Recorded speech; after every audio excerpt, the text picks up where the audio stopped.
आपके घर के किसी कोने में पड़ी एक पुरानी चीज आपके लिए बेकार हो सकती है, लेकिन किसी जरूरतमंद के लिए वही चीज बहुत कीमती साबित हो सकती है। सोचिए, हमारे घरों में ऐसी कितनी चीजें होती हैं जिनका हम अब इस्तेमाल नहीं करते। पुराने लेकिन ठीक ठाक कपड़े, बच्चों के छोटे हो चुके कपड़े, अतिरिक्त जूते चप्पल, पुराने खिलौने, स्कूल की किताबें, कॉपियां, बैग और ऐसी न जाने कितनी चीजें हैं जो हमारे घर में बस जगह घेरे रही होती हैं। कई बार हम सोचते हैं कि अब इसका क्या करना है, और फिर वो सामान किसी अलमारी, स्टोर रूम या बॉक्स में पड़ा पड़ा पुराना होता रहता है। लेकिन अगर यही सामान सही तरीके से किसी जरूरतमंद इंसान तक पहुंच जाए, तो इसकी कीमत सिर्फ पैसों में नहीं बल्कि किसी के चेहरे की मुस्कान में दिखाई दे सकती है। और इसी सोच को हमें अपनी रोजमर्रा की जिंदगी का हिस्सा बनाने की जरूरत है। आखिर दान का मतलब सिर्फ पैसे देना ही क्यों माना जाए? हम जब दान शब्द सुनते हैं तो अक्सर हमारे दिमाग में पैसे देने की बात आती है, लेकिन मदद करने के लिए हमेशा पैसे की जरूरत नहीं होती। अगर आपके पास कोई साफ सुथरा और इस्तेमाल करने लायक कपड़ा है जिसकी अब आपको जरूरत नहीं है, तो उसे किसी जरूरतमंद तक पहुंचाना भी मदद है। अगर बच्चे की पुरानी किताबें अगली कक्षा में काम नहीं आ रही, लेकिन उनमें अभी भी पढ़ने लायक सामग्री है, तो उन्हें किसी ऐसे बच्चे तक पहुंचाया जा सकता है जिसे उनकी जरूरत हो। अगर घर में कोई ऐसा खिलौना है जिससे आपका बच्चा अब नहीं खेलता, लेकिन वही सही हालत में है, तो उसे किसी दूसरे बच्चे के चेहरे पर खुशी लाने के लिए दिया जा सकता है। यानी मदद का मतलब हमेशा नया खरीद कर देना नहीं होता। कभी कभी हमारे पास पहले से मौजूद चीजों को सही व्यक्ति तक पहुंचाना भी एक बहुत अच्छी पहल हो सकती है। लेकिन यहाँ एक जरूरी बात समझना बहुत जरूरी है। दान के नाम पर हम ऐसा सामान किसी को न दें जिसे हम खुद भी इस्तेमाल करने की स्थिति में न समझे। फटे हुए कपड़े, टूटे हुए जूते, खराब खिलौने या ऐसी किताबें जिनका इस्तेमाल संभव ही नहीं है, सिर्फ घर खाली करने के लिए किसी जरूरतमंद को देना सही तरीका नहीं है। जरूरतमंद व्यक्ति को भी सम्मान के साथ चीजें मिलनी चाहिए। इसलिए जब भी कोई सामान दान करें, एक बार खुद से पूछिए, अगर मुझे इसकी जरूरत होती तो क्या मैं इसे इस्तेमाल करना पसंद करता? अगर जवाब हाँ है, तो वह सामान किसी के लिए उपयोगी हो सकता है। कपड़ों से लेकर किताबों तक बहुत कुछ दान किया जा सकता है। हम अपने घर में थोड़ा ध्यान दें तो हमें ऐसी कई चीजें मिल जाएंगी जो किसी दूसरे के काम आ सकती हैं। पुराने कपड़े हैं, उन्हें अच्छी तरह धोकर, सुखाकर और व्यवस्थित करके दिया जा सकता है। जूते हैं, अगर सही हालत में है तो उन्हें साफ करके दिया जा सकता है। बच्चों के खिलौने हैं, देख लें कि उनमें कोई खतरनाक या टूटा हुआ हिस्सा न हो। किताबें हैं, उन्हें देखकर अलग करें कि कौन सी किताबें पढ़ने लायक हैं। स्कूल बैग, स्टेशनरी, कॉपियां या दूसरे उपयोगी सामान भी किसी जरूरतमंद विद्यार्थी के काम आ सकता है। लेकिन ध्यान रहे, दान करना मतलब घर का कूड़ा किसी दूसरे के घर भेजना नहीं है।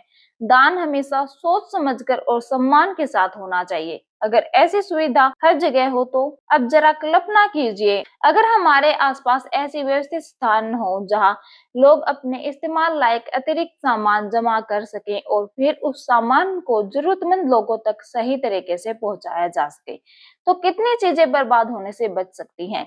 किसी के घर में पड़ा अतिरिक्त सामान किसी दूसरे परिवार के लिए उपयोगी बन सकता है।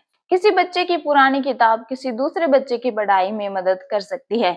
किसी के पास रखा अतिरिक्त बैग किसी विद्यार्थी के स्कूल जाने के काम आ सकता है। किसी के घर का साफ सुथरा पुराना स्वेटर ठंड के मौसम में किसी के काम आ सकता है।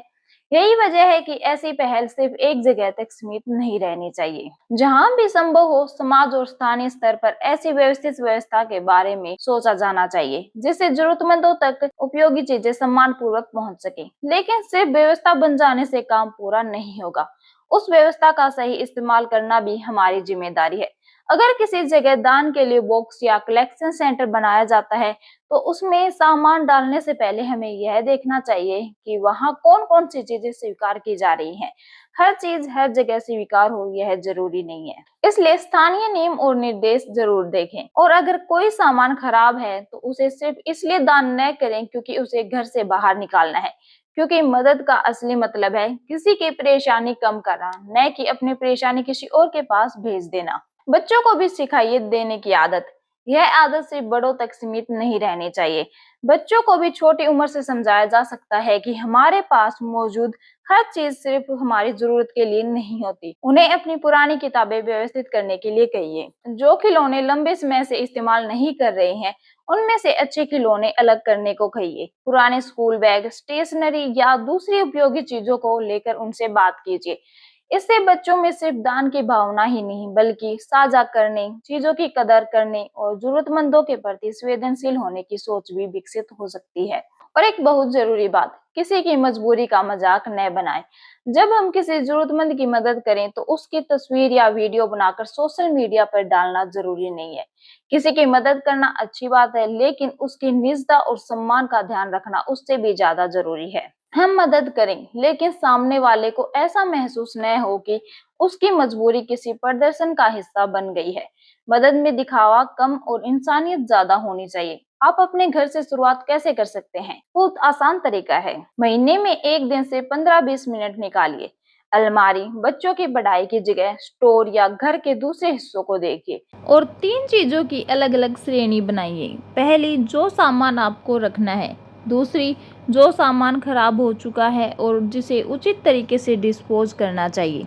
और तीसरी, जो सामान साफ सुथरा है और उपयोगी है लेकिन अब आपके काम का नहीं है। तीसरी श्रेणी वाले सामान को आप स्थानीय स्तर पर किसी विश्वसनीय संस्था, सामुदायिक केंद्र या ऐसी व्यवस्था तक पहुंचा सकते हैं जहां से वह जरूरतमंद लोगों तक पहुंच सके।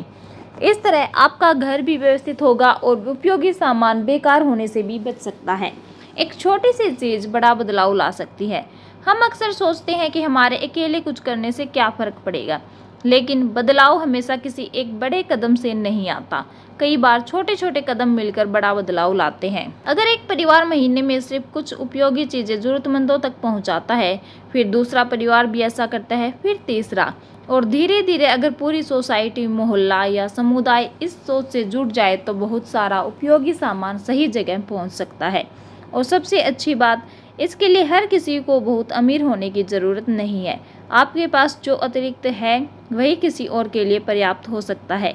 इसलिए अगली बार अलमारी साफ करते समय सिर्फ यह मत सोचिए कि क्या फेंकना है, एक बार यह भी सोचिए इसमें से क्या किसी के काम आ सकता है। क्योंकि जिस चीज़ की आपके घर में ज़रूरत खत्म हो चुकी है, ज़रूरी नहीं कि उसकी उपयोगिता भी खत्म हो गई हो। एक पुरानी किताब किसी बच्चे के लिए नया ज्ञान बन सकती है।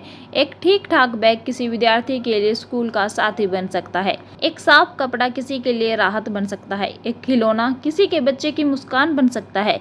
और शायद यही छोटी छोटी चीज़ें हमें याद दिलाती हैं कि समाज सिर्फ सरकार या बड़ी संस्थाओं से नहीं बनता, समाज हम सब से बनता है। इसलिए अगर आपके आसपास ऐसी कोई सुरक्षित और व्यवस्थित व्यवस्था मौजूद है जहां उपयोगी सामान जरूरतमंद लोगों तक पहुंचाया जाता है, तो अपनी क्षमता के अनुसार उसका हिस्सा बनिए। और अगर अभी आपके आसपास ऐसी व्यवस्था नहीं है तो अपनी सोसाइटी, मोहल्ले या समुदाय में जिम्मेदार लोगों के साथ मिलकर ऐसी पहल के बारे में बातचीत की जा सकती है, लेकिन हमेशा स्थानीय नियमों और उचित प्रबंधन के साथ।